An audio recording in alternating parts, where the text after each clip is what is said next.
Donc, nous allons partager quelques versets de la parole de Dieu. Nous partirons déjà des versets que, en tout cas de quelque chose que Frédéric a dit tout à l'heure. Vous savez, souvent, il faut laisser le Seigneur conduire les choses telles qu'il souhaite conduire. Et ne pas forcément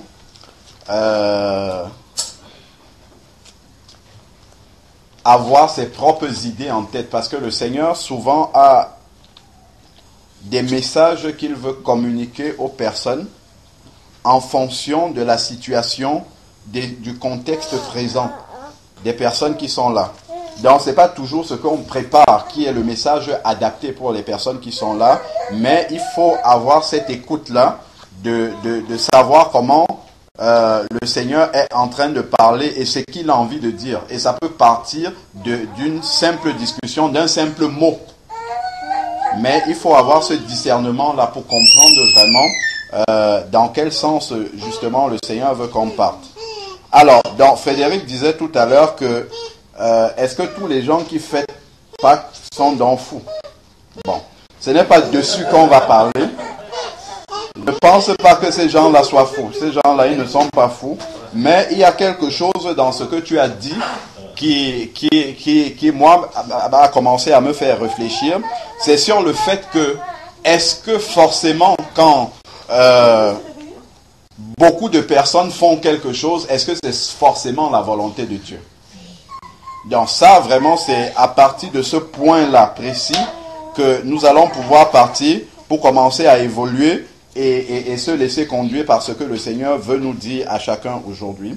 Donc, je vais lire la parole de Dieu dans Matthieu 7.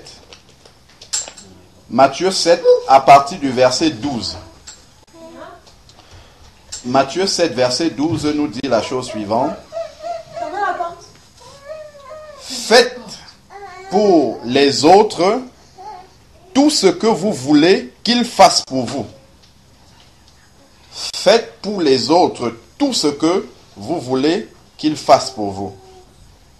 C'est là ce qu'ordonne la loi de Moïse et les livres des prophètes. Tout ce que vous voulez que votre prochain fasse pour vous, il faut d'abord commencer par le faire à votre prochain avant d'attendre que quelqu'un le fasse pour vous. Parce que souvent, et ça c'est naturel chez l'homme, on a très vite fait de reprocher quelque chose à quelqu'un, alors que soi-même, on est peut-être encore pire que la personne. Et donc, la parole de Dieu nous exhorte à nous examiner quotidiennement pour voir si la paille que j'ai dans mon œil, quand je demande à l'autre d'enlever la paille qui est dans son œil, ça se trouve, moi dans mon œil, j'ai bien pire que ça, une poutre. La parole de Dieu utilise la poutre pour dire que je peux demander à quelqu'un de changer quelque chose qu'il a dans son comportement, dans sa vie, parce que cette chose-là me dérange quand je suis au contact de cette personne-là, mais je peux avoir bien pire dans ma vie encore. Parce que souvent, il est plus facile de voir ce que l'autre fait qui n'est pas bien, plutôt que de s'examiner soi-même et de se corriger soi-même. Et ça, on doit être vigilant à ce niveau-là. Donc, il faut toujours pouvoir s'examiner d'abord soi-même avant de pouvoir... Mais ça ne veut pas dire que, effectivement, si on voit quelque chose qui ne va pas chez notre prochain, on ne va pas le lui dire. On va le lui dire dans l'amour, mais il faut toujours avoir cet examen personnel-là pour également voir ce qui ne va pas chez nous-mêmes, avant de pouvoir demander à l'autre de corriger ce qui ne va pas chez lui. Donc ça, c'est juste en introduction de ce verset-là. Mais pour revenir à ce que Frédéric disait tout à l'heure, ça commence au verset 13. Matthieu 7 au verset 13 nous dit, ça c'est Jésus lui-même qui parle. Il dit, entrez par la porte étroite, car large est la porte et facile est le chemin qui mène à la ruine, c'est-à-dire à la perdition, à l'enfer. et nombreux sont ceux qui les utilisent. Nombreux sont ceux qui les utilisent. Je relis encore. Entrez par la porte étroite, car large est la porte. Facile est le chemin qui mène à la ruine, à la perdition. Et nombreux sont ceux qui les utilisent. Mais étroite est la porte, difficile est le chemin qui mène à la vie, et peu nombreux sont ceux qui les trouvent. C'est-à-dire que lorsque vous voyez un grand nombre de personnes en train de suivre un chemin, ça doit déjà être une alerte pour nous qu'il faut faire attention à ce chemin-là.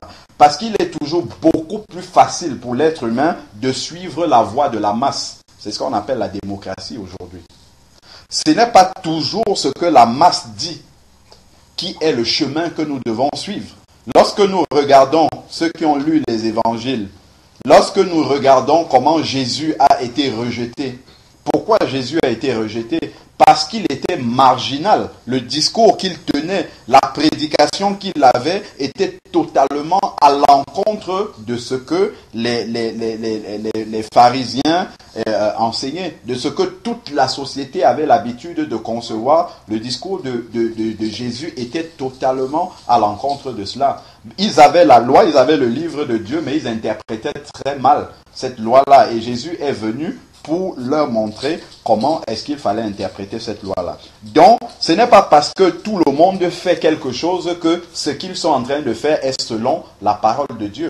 Et on va lire, la Bible nous dit, c'est dans Jean 12 au verset 48, je ne vais pas lire pour gagner du temps. La Bible nous dit qu'au dernier jour, ce qui nous jugera, ça sera la parole de Dieu.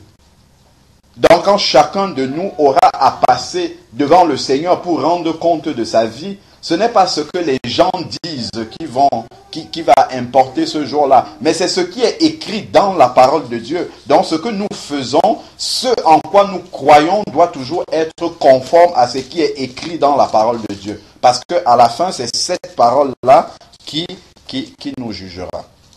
La Bible nous dit également, c'est dans Hébreux 9 au verset 27 qu'il est réservé aux hommes de mourir une seule fois, après quoi vient le jugement. Donc, une fois que l'on ferme les yeux de cette terre-ci, il y a une sentence éternelle qui est prononcée. C'est celle si on va au ciel ou si on va en enfer. Et ça, c'est la clé de l'existence de chaque être humain. On peut parler de tous les biens matériels qui existent sur la terre. Mais la Bible nous dit que nus nous sommes venus dans le monde et nus nous repartirons. Personne n'emportera même 1 euro. Et ça, c'est une réalité, c'est une vérité que je ne me fatiguerai jamais à dire aux gens parce que c'est écrit dans la Bible. Et la Bible nous dit dans Jean 1, dans 1 Jean 5 au verset 19, la Bible nous dit que le monde dans lequel nous vivons est dirigé par le malin, par le diable. Et le Dieu de ce monde, qui est le diable, aveugle l'intelligence des êtres humains pour que les êtres humains n'aient pas à penser à ce qui est essentiel pour eux. La mort, nous y passerons tous. C'est une vérité. C'est quelque chose de capital. C'est une réalité essentielle dans la vie dans laquelle nous sommes. À partir du moment où un enfant vient au monde, dès ce moment-là, ses jours sont déjà comptabilisés. Et nous devons, à toute notre vie, nous préparer pour ce moment-là. Chaque acte que nous posons sur la terre est quelque chose qui nous suivra dans l'éternité. Et ça, c'est quelque chose que nous devons avoir. Il ne s'agit pas d'avoir peur de la mort tous les jours. C'est pas là la question. La question, c'est de savoir qu'un jour on partira et qu'il faut se préparer à cela. Quand je disais tout à l'heure que le Dieu de ce monde qui est le diable nous aveugle, c'est que le diable va détourner notre attention de ce qui est essentiel pour nous amener à nous focaliser sur des futilités qui vont passer. Et ces futilités-là peuvent nous amener à perdre notre âme parce que nous sommes totalement concentrés sur ces choses-là qui en réalité ne sont pas importantes pour notre vie. Nous allons passer le temps à mener un combat contre une personne, contre un système, contre notre famille, contre nos amis, on va passer tout le temps à haïr des gens, ainsi de suite. alors que nous avons quelque chose de beaucoup plus important. À chaque instant, on peut partir. Et comment est-ce que nous allons arriver dans la présence de Dieu? Ça, c'est une question clé, c'est une question fondamentale pour la vie de chaque être humain. Et à partir du moment où nous acceptons le Seigneur et que nous devenons un véritable enfant de Dieu, ce raisonnement-là que le diable met dans la tête de tous les êtres humains qui sont là dehors et qui n'ont pas le Seigneur Jésus en eux, Jésus va commencer par ôter ce voile-là pour qu'on commence à voir les choses comme il les voit. Et comment est-ce que Jésus voit les choses? Il voit les êtres humains qui sont sur la terre divisés en deux groupes de personnes. Il y a des personnes qui sont sauvées et il y en a qui ne sont pas sauvées. Il y en a qui sont sur le chemin large qui mène à l'enfer. C'est ceux qui n'ont pas accepté Jésus comme Seigneur et Sauveur. Et il y a les autres. Les autres sont ceux qui ont déjà donné leur vie au Seigneur. Et pendant toute l'existence des gens qui sont sur cette terre-ci, Jésus va tout faire pour que ces personnes-là entendent l'évangile.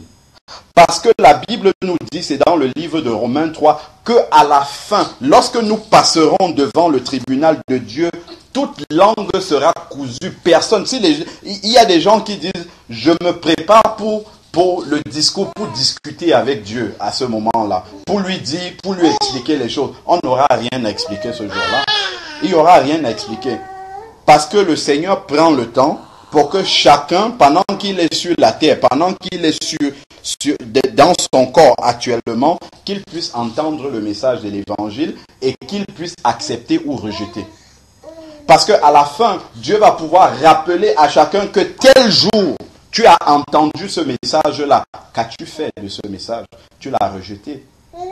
Parce que pour aller au ciel, il faut être préparé. Le ciel, c'est pour les gens qui se sont préparés à y aller. Mais pour aller en enfer, il n'y a pas de préparation. Il suffit juste de rester comme on est. Et on y va. Parce que la Bible nous dit, c'est dans Romains 3, au verset 23, que tous les hommes qui sont sur la terre sont pécheurs et donc privés de la gloire de Dieu. C'est-à-dire que tout le monde, il n'y a pas de juste. C'est Romains 3, verset 10 qui nous le dit. Il n'y a aucun juste sur la terre. Aucun. Donc quand je fais des reproches à ma soeur, je fais des reproches à mon frère, je fais des reproches à... Moi-même, je ne suis pas juste déjà. Il faut qu'on le sache. Il n'y a aucun juste sur la terre. Pas même un seul. Et la Bible dit également, c'est dans Romains 6 au verset 23, que le salaire du péché, c'est la mort, c'est-à-dire c'est l'enfer. Celui qui n'a pas ses péchés qui sont pardonnés pendant qu'il est sur la terre, s'il meurt, la sentence qui va arriver, c'est qu'il va aller en enfer. Et ça, c'est une réalité. L'enfer, c'est... Beaucoup de gens disent, croyons pas à l'enfer. C'est bien pour eux. Nous pouvons ne pas croire à l'enfer. Nous ne voyons pas les atomes, mais nous savons que ça existe. L'enfer, on peut ne pas croire que c'est un lieu qui existe. Peut-être que ça nous permet de mieux vivre, de ne pas y penser, mais ça ne change rien quand même à la réalité qu'un jour on sera face à cette question-là. Donc celui qui est sage, c'est celui qui va regarder en toute humilité cette question-là et qui va la prendre en compte. Donc nous sommes tous pécheurs et à cause de ce péché-là, nous devons aller en enfer. C'est ce que Dieu a dit parce que le salaire du péché, c'est la condamnation pour l'enfer. Parce que ceux qui doivent entrer dans le ciel c'est un endroit parfait, c'est un endroit pur parce que Dieu est totalement saint et il est totalement pur. Les personnes qui doivent entrer au ciel doivent être totalement saintes et totalement pures. Je pense rien vous apprendre sur ce qui se passe dans ce monde. Il n'y a aucune personne qui soit sainte et parfaite. Aucune. Voilà pourquoi Dieu a donné son Fils unique, le seul. Pour que, au lieu que nous ayons à payer en allant en enfer, que nous acceptions qu'il a déjà payé pour nous. Pour que nous n'ayons plus à payer. Ça, c'est la réalité. Et lorsque Jésus est mort à la croix pour tous les gens qui sont sur cette terre, peu importe la religion, que ce soit des musulmans, des catholiques, des juifs, Jésus est mort pour tous les hommes. Mais maintenant, la question est la suivante. Si aujourd'hui, j'ai un grand-père qui décède, un oncle, un tata, qui laisse un héritage, qui me laisse un héritage, je sais que je suis l'héritier. Mais je ne peux pas commencer à disposer de cet héritage-là sans être passé chez le notaire pour dire c'est moi effectivement qui suis l'héritier et je signe que j'accepte cet héritage-là. À ce moment-là, quand je signe chez le notaire, l'héritage me revient effectivement et je peux en disposer. Il en est de même pour l'œuvre que Jésus a accomplie à la croix. Tu parlais tout à l'heure de la résurrection, de la Pâque, et ainsi de suite. Puisque nous y sommes, nous en parlons. Justement, Jésus est mort pour tous les hommes. Mais maintenant, il faut pouvoir accepter personnellement et dire, Jésus, tu es mort pour moi, Alain Patrick, pour mes péchés à moi personnellement. Et à ce moment-là, lorsque je l'accepte, les péchés que j'avais sur moi, sont transférés sur Jésus. Et lui, comme il a déjà été puni, quand Dieu me voit, il me voit comme quelqu'un qui n'a pas péché parce que mes péchés sont transférés sur lui. Et à ce moment-là seulement, je suis prêt à entrer dans l'éternité. Là, je peux vivre une vie sans craindre maintenant, sans craindre la mort. Si demain on me dit que je dois partir, je suis prêt pour partir. Je dis oui. Mais les gens dans ce monde ont tellement peur de la mort, ils craignent tellement. Quand on annonce à quelqu'un qu'il a une maladie grave, un cancer, sida ou n'importe quoi, il perd la tête, c'est fini, il a perdu les pieds. Pourquoi? Parce qu'il a tout bâti pour la terre. Il a bâti comme quelqu'un qui doit rester là. Alors que la Bible nous dit que nous sommes des voyageurs sur la terre. Nous sommes des pèlerins et ce moment-là viendra où nous devons partir. Si j'insiste sur ce point-là, c'est pour que nos yeux puissent s'ouvrir à l'essentiel et que ce qui est futile ne soit plus quelque chose qui nous empêche de vivre.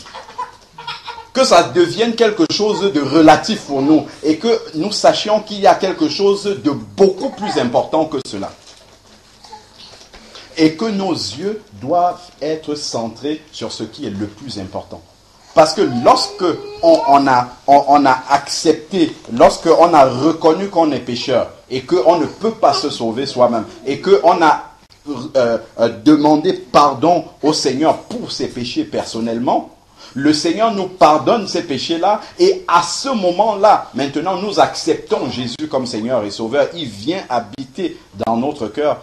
Et là seulement, nous commençons une vie totalement nouvelle. C'est ce qu'on appelle la nouvelle naissance dans la Bible. C'est une vie qui est totalement dirigée par Dieu. C'est une vie dans laquelle nos centres d'intérêt sont complètement nouveaux. Le Seigneur nous donne une nouvelle orientation de vie. Il nous donne une nouvelle façon de vivre, une nouvelle approche des choses, une nouvelle façon de relativiser les événements que nous traversons. Et ça n'a plus rien à voir avec comment, pour un petit, je sais pas moi, un verre qui tombe là, la manière dont on s'emportait pour ce verre qui est tombé et qui s'est cassé, ce n'est plus de la même façon qu'on approche la chose. Parce qu'on sait qu'au-delà de ce verre qui est cassé, il y a quelque chose de beaucoup plus essentiel que cela. On ne va pas accorder beaucoup de temps à ce verre-là qui est cassé, parce qu'on sait que ça, c'est un non-événement pour nous. Donc, c'est vraiment cette réalité-là, que celui qui n'est pas né de nouveau, celui-là n'a pas l'Esprit de Dieu pour pouvoir aller, pour que ce voile-là que le diable met dans ce monde-là, pour intéresser les gens. On regardait la télé par exemple. Si on n'a pas le discernement dans ce qu'on regarde à la télé, ça c'est encore quelque chose qui va nous aveugler pour que nous passions le temps à remplir nos cerveaux de choses qui ne servent à rien en réalité et qui nous amènent à être rebelles à la parole de Dieu et d'accepter comment le monde est en train d'être dirigé et d'aller à la perdition. De toute façon, c'est écrit dans la Bible. Donc, il faut pouvoir utiliser tout ce que nous avons, mais avec le discernement. Si on n'a pas ce discernement-là, si le monde est contrôlé par le diable, tel que nous dit la Bible, ça veut dire que toutes ces choses-là que nous avons à disposition sont là pour accomplir le plan du diable. Mais ceux qui sont les enfants de Dieu, ils ont le discernement pour utiliser ces mêmes choses-là, mais comme ils ont le discernement de Dieu, Dieu leur montre les choses qu'il faut éviter. Dernièrement, on suivait une émission sur les dessins animés. Ce sont des chrétiens qui ont fait cette émission-là.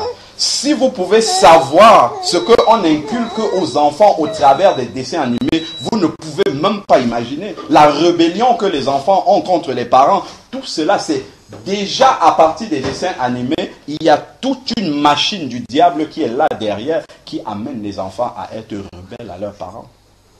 Mais on regarde ça sans discernement, sans approche. C'est sur de petites choses comme ça que celui qui est un véritable enfant de Dieu, Dieu commence à lui ouvrir les choses dessus. Attention, ne laisse pas l'enfant regarder n'importe quel dessin animé. Il faut regarder avec lui pour voir ce qu'il suit. Ne laisse pas l'enfant regarder n'importe quelle émission à la télé parce que ça l'amène à reproduire des schémas qui l'amènent de toute manière dans une voie qui n'est pas la bonne. Dans une voie où finalement il va se retrouver dans une impasse en fait qui ne le mène qu'à l'échec dans la vie. Et ainsi de suite. Pour ne prendre que la télé, les exemples sont multiples si on commence à voir. Mais celui qui n'a pas ce recul-là, celui qui n'a pas cette communion-là avec Dieu, parce que même celui qui est un enfant de Dieu doit encore avoir une communion personnelle avec Dieu pour que Dieu puisse lui révéler chaque jour pendant qu'il vit, chaque événement. Vous pouvez vivre un événement comme ça. Quelqu'un qui se lève le matin, qui commence à vous causer des problèmes sans que vous ne lui ayez rien fait. Mais ça, c'est simplement le diable qui utilise cette personne-là pour pouvoir puisque vous voulez être une bonne personne, pour pouvoir vous amener sur un chemin qui n'est pas le bon et que vous vous perdiez à deux. Parce que le but du diable, c'est de perdre tous les hommes qui sont sur la terre. Le diable le sait, c'est écrit dans le livre de l'Apocalypse au chapitre 20. Il sait que son jugement est déjà prononcé. Le diable doit aller en enfer. Mais le maximum de personnes qu'il peut amener avec lui, il n'hésite pas à le faire. Et toutes les personnes qui n'ont pas ce discernement de Dieu, qui ne vivent pas justement dans la présence de Dieu pour être éclairées à chaque instant, vont facilement être séduits par tous les pièges que le malin tend sur notre chemin. Donc c'est pour ça que ce que moi je peux dire à chaque personne que je rencontre, c'est que cette personne-là passe, et c'est la chose la plus facile parce que ça ne dépend pas d'elle, passe par la conversion, la nouvelle naissance. Ce sont les quelques étapes que je viens d'expliquer là il y a un instant. Tant que cette chose-là n'est pas réglée dans notre vie, je vous assure, vous pouvez avoir des milliards sur la terre, ça ne vous servira jamais à rien. Jamais, jamais, jamais et jamais. Ça ne vous servira jamais. Parce que vous n'avez pas ce qu'il vous faut pour comprendre le monde dans lequel nous sommes. On comprend peut-être beaucoup de choses à ce qui passe à la télé, mais la réalité de là où on va, il n'y a que les vrais enfants de Dieu qui comprennent cela.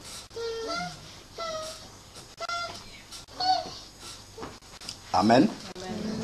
Donc, j'espère que nous avons bien compris le message. Je vais juste finir par la lecture du livre de Actes, chapitre 17.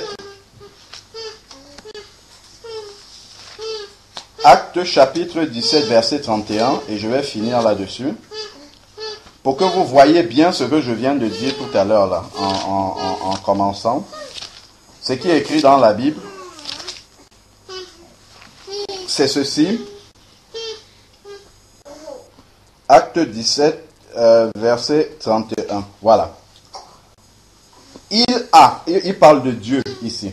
Il a en effet fixé un jour où il jugera le monde entier avec justice par un homme qu'il a désigné, c'est par Jésus.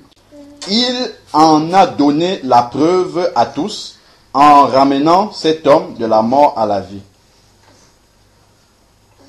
Donc, dans cette version-ci, ce n'est pas dit, je ne sais pas quelle version c'est pas dit d'une façon très explicite. Donc, dans d'autres versions, ce même verset dit, il est réservé aux hommes, voilà, ah non, ça c'est Hébreux 9, 27. En fait, c'est que Dieu appelle les hommes, voilà, en tout lieu, qu'ils aient à se repentir. Parce qu'il a fixé un jour pour le jugement. Je vous assure que là où nous sommes assis ici, si le Seigneur arrive maintenant, vous allez voir que nous sommes frères et sœurs dans la chair, mais qu'il y a un grand fossé entre vous et moi. Entre nous ici là. entre ceux qui ont Jésus dans leur vie et ceux qui ne l'ont pas. Je vous assure. Mais ça, c'est une réalité que le diable, qui est le Dieu de ce monde, occulte. On ne peut pas le voir. On voit qu'on est si proche des personnes avec lesquelles nous sommes. Mais si nous sommes là maintenant et que nous faisons par exemple un accident de circulation et que nous mourons tous les deux, vous allez voir qu'il y a, c'est dans le livre de Luc, non? Luc 16, où il nous est parlé de Lazare et du riche. Lazare qui était un pauvre qui mangeait à la table d'un riche et les deux sont morts. Ils étaient tout proches. La Bible dit que les anges sont venus prendre le corps de Lazare et il est monté dans la présence de Dieu et le riche est descendu en enfer et les deux se sont vus. Lazare était dans le ciel et le riche en enfer. Le riche demande à Lazare, est-ce que tu peux tremper ton doigt comme ça dans un verre et me donner juste une goutte d'eau parce que je meurs de soif là où je suis? Et Abraham, qui était en train d'observer cela, Abraham dit au riche, même si il voulait le faire, il ne pourrait pas le faire. Parce que entre vous et nous, il y a un abîme que personne ne peut traverser. Donc déjà entre les hommes qui vivent sur la terre, aussi proches, même des jumeaux, aussi proches soient-ils. C'est pour ça que Jésus a dit, je ne suis pas venu apporter la paix sur la terre, mais l'épée. Quand il parle de l'épée, ce n'est pas la guerre, c'est la parole de Dieu. C'est-à-dire que lorsque la parole de Dieu vient, elle sépare naturellement. Parce qu'il y en a qui vont l'accepter et il y en a qui vont rejeter cette parole-là. Et à partir du moment où on accepte la parole, on a pris une direction et celui qui a rejeté cette parole-là, il a pris une autre direction. Et ce sont deux directions qui commencent. Vous êtes ensemble, vous rencontrez la parole ensemble, mais à partir du moment où chacun fait son choix, vous allez comme ça. Même si sur la terre, visuellement, vous continuez à être ensemble, en fait, vous marchez comme ça. Chacun a déjà pris son chemin et chacun est sur son chemin. Il y en a qui sont sur le chemin étroit qui mène au ciel, ils vont y arriver, et d'autres qui sont sur le chemin large et qui continuent à avancer sur ce chemin-là. Et ça, c'est une réalité que le diable ne veut pas que les êtres humains sachent, pour qu'ils puissent aller en enfer avec lui à la fin. Donc ça, c'est une réalité qu'il faut absolument savoir. Il faut savoir que sur la terre, il y a les gens qui sont sauvés et il y en a qui ne sont pas sauvés, mais que Dieu veut que tout le monde soit sauvé. Voilà pourquoi il permet que pendant que les gens sont encore vivants, qu'ils entendent ce message-là. Parce qu'une fois qu'on est mort, c'est fini. On peut faire des neuvaines, on peut faire tout ce que vous voulez, ça ne change plus rien. Dès que le souffle s'arrête, le sort est scellé et c'est la fin. Je ne sais pas si je peux être plus clair que ça par rapport à la parole de Dieu. Si quelqu'un a même une question, je suis prêt à prendre des questions pour qu'on comprenne bien ce que je veux dire là. Parce que ce message-ci que vous venez d'entendre là, c'est le message le plus essentiel de la vie d'un être humain. C'est la chose la plus importante. Peu importe tout ce qu'on a entendu, on a vu, on a touché, c'est ce que je viens de vous dire là. Parce que le jour où vous allez mourir, parce que nous allons tous mourir, le jour où vous allez mourir, c'est le même message que vous allez entendre. C'est écrit ici. C'est le même. Ce n'est pas un autre message. C'est ce message-là. Amen. Bon, je vais prier pour la fin. Et puis on va pouvoir partager dans les questions maintenant. Parce que je pense que je ne veux pas avoir le monopole de la parole, mais je pense que ça suscite beaucoup de questions. Mais il est très important de poser des questions plutôt que de s'appuyer sur ce qu'on a entendu les gens dire. Parce que c'est souvent dessus que beaucoup de personnes se perdent.